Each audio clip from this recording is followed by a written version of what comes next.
design of those future layer 2 or whatever is called layer 3 protocols to make sure that they fully affect and realize the vision you outlined.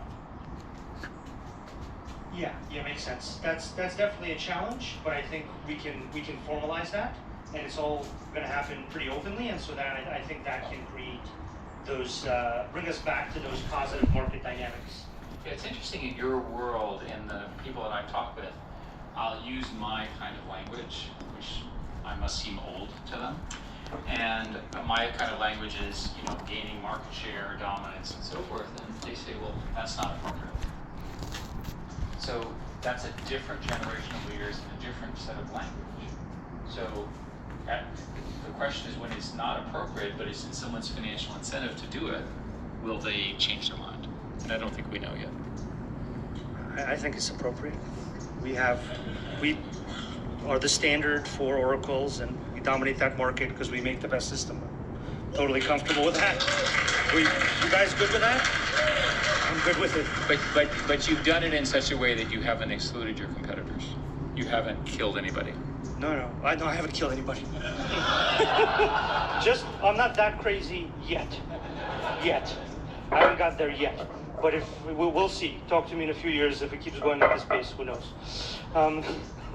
Just kidding. I think it's basic. It's basically because you run the whole company on Zoom, and Zoom will kill you. Maybe you should have some in-person meetings. I'll think about it. We've had this conversation privately before. I'll definitely think about it. We're not planning to kill anybody, just so we're on the same page. It's not the plan. Great. So this all adds up.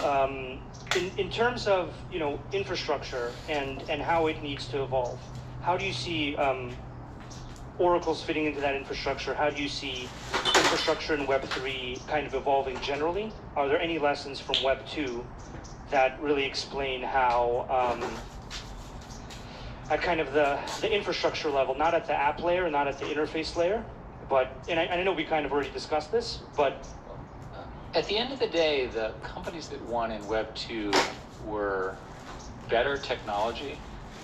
They put more capital to work, and they moved faster, and they scaled faster. And these are network businesses, so once you get a little bit ahead, it's very hard to catch up to the person ahead of you. And in your case, because you were early and very smart, obviously, you got in there first. So you see it from the standpoint of the person who's ahead. So I think that in Web3, you're going to see the same dynamic, right, of new things entering.